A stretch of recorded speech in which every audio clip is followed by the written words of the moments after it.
Welcome to the Old Time Radio Superman Show. This is your host, Adam Graham.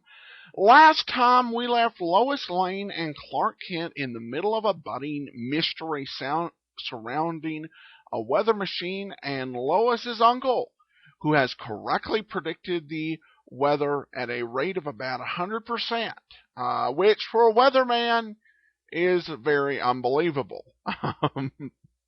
You know, if you said he got it right 70% of the time, that would be wow. But 100%, well, Perry White's got a nose for news, and we're going to find out where that leads as we get started back here. Before I get started, please, I want to encourage everybody, please cast your vote for us at Podcast Alley. The more votes we get, the more people get to listen to the program. Also, please visit our website, lasersword.adamsweb.us, where we'll have the Superman of the Week posted. Email your thoughts to Adam at adamsweb.us. And also, when you're at the Laser and Sword magazine website, please check out our magazine. If you love this show, you'll love Laser and Sword magazine because it's old-style serials in the 21st century. Please check it out. First issue free to download. Subsequent issues only $1.25, folks. So, all right, let's get started now with Horace Morton's Weather Machine, Part 2. Presenting the transcription feature, Superman. Up in the sky. Look, it's a bird. It's a plane. It's Superman. And now, Superman, champion of the weak and the oppressed, valiant fighter for truth and justice, faster than an airplane, stronger than a locomotive. He came to Earth from the planet Krypton, and who walks about among human beings disguised as mild Clark Kent, news reporter for the Daily Planet. Sent by Editor White of the Planet to interview Dr. Horace Morton, well-known weather forecaster, and uncle of Lois Lane, Kent and Lois had had a strange adventure on the road. Fleeing payroll bandits seized their car during a violent storm, leaving behind them a fragment of a note, which indicated there might be a connection between the crime and Dr. Morton.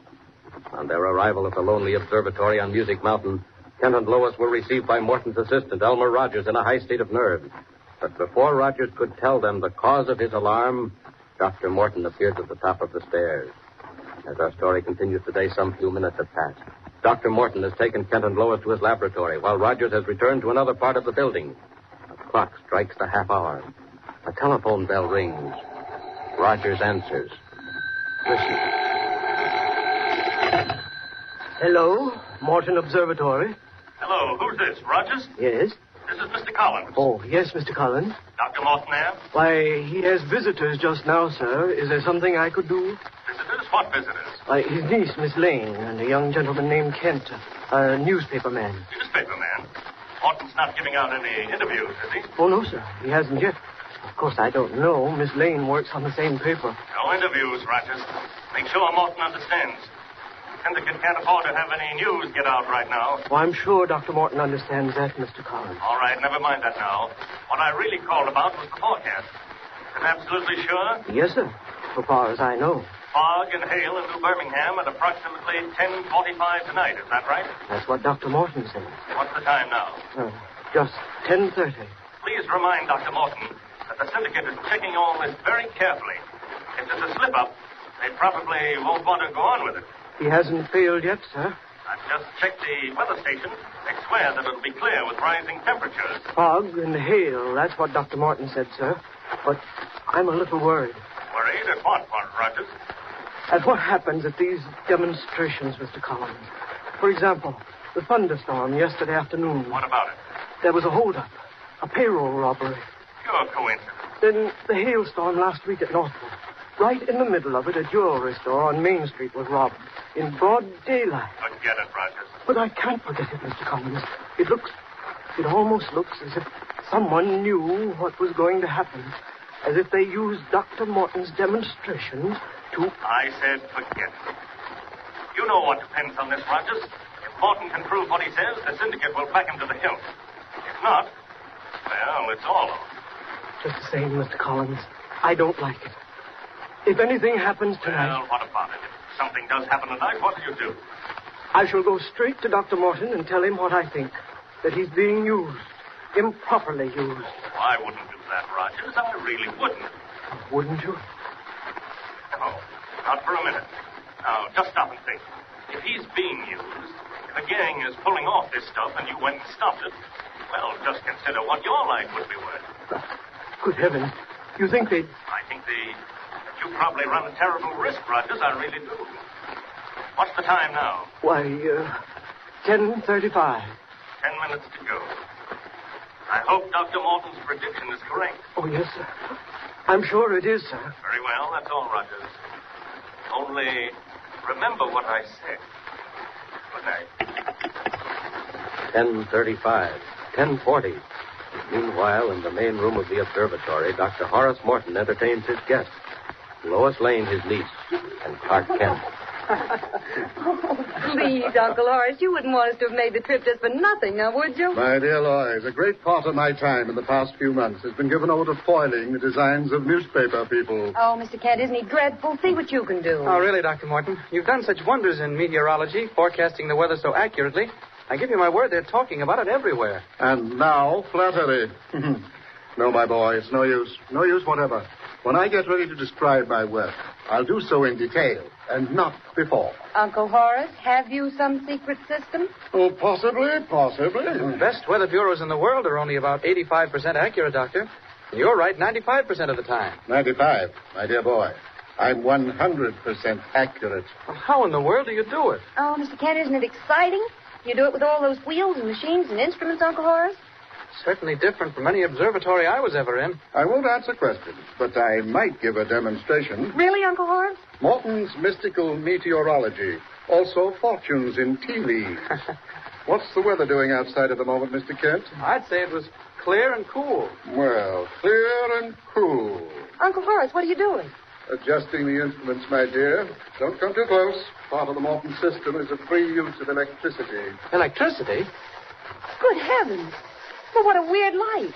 What's that for, Uncle? And what are you doing with those levers? Directing the mechanical calculators. Please stand where you are, Mr. Kent. Oh, don't worry. I'm too interested to move even if I wanted to. Uncle Horace, what happens now? Well, first of all, we might check. See what my colleagues and rivals have to say. There's a telephone extension there on the table, Mr. Kent. Call this number and get the latest weather reports. All right.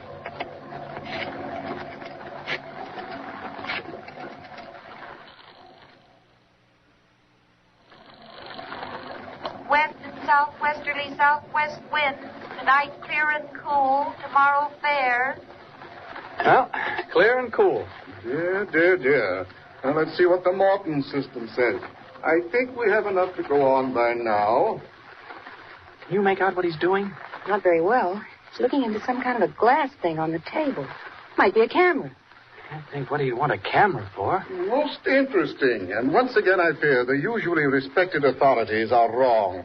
Dear me, yes, quite wrong. Well, what is the weather going to be, Uncle Horace? Fog and hail, my dear. And almost at once. Thick fog and rather severe hail. Now, if you'll excuse me for a few minutes. Oh, why, surely, sir. We'll be all right. Oh, don't let us bother you, Uncle Horace. I shan't be long. Possibly you'd like to go out on the balcony, through the French doors there. If you want anything, ring for Roger. All right. Come on, Miss Lane. Let's do a little observing ourselves out on the balcony.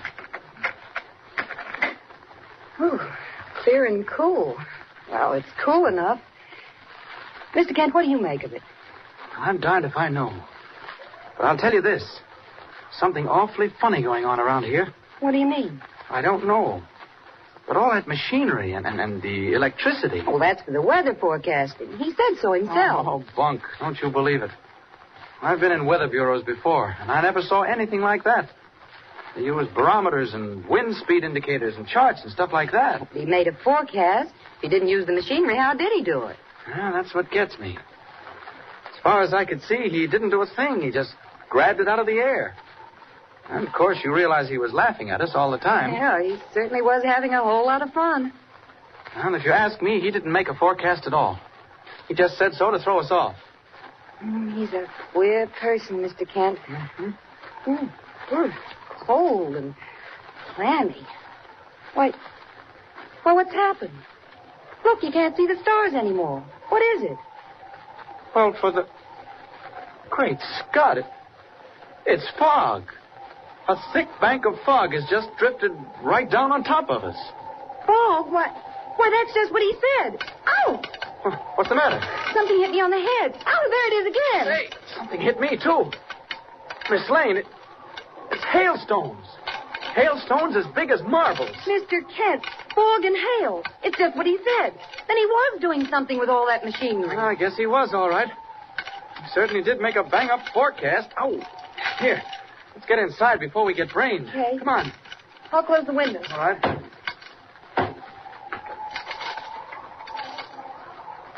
Well, I'll say this much, Miss Lane. Your old Uncle Horace is right on the ball, all right. He sure called the turn. Gee, how popular he must be with the regular weather people. Boy, and how. Calls them up, gets their report, and then makes monkeys out of them. Just look at that storm. And it came up out of nowhere. Yeah. So suddenly. Oh, isn't that lightning?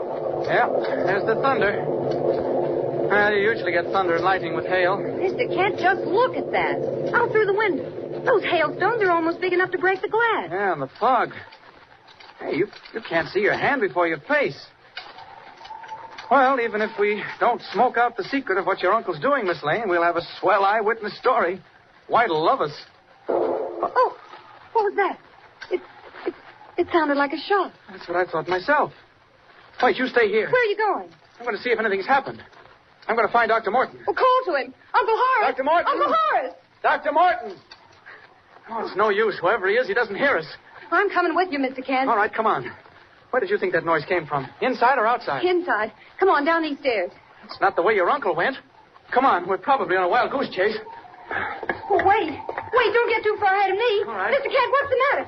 What are you looking at? Miss Lane. Wait, don't come down here. Go back. Go back upstairs. Well, say, what's the idea? If there's any excitement, I want to be in on it. No, Miss Lane, go back, please. Oh, Kent, what's the matter with you? I told you not to come down. I told you. Who is it? What's happened? Oh, quick, let's do something. No use. It's Rogers. Elmer Rogers. Is he? Yes, he is. Shot dead from close range. And there's the gun that did it. But why? Answer me that. And another thing. Now we'll never know what he wanted to tell us when we came in. Another mystery. Who or what killed Elmer Rogers? What was the secret he wanted to tell Kent and Lois? And meanwhile, where is Dr. Horace Morton? And what is he really doing in the lonely observatory on Music Mountain? Tune in next time and follow the story of Superman. Up in the sky! Look! It's a bird! It's a plane! It's Superman! Superman is a copyrighted feature appearing in Action Comics magazine.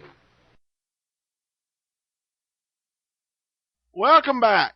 My wife just asked, was this always this obvious, or are we getting smarter?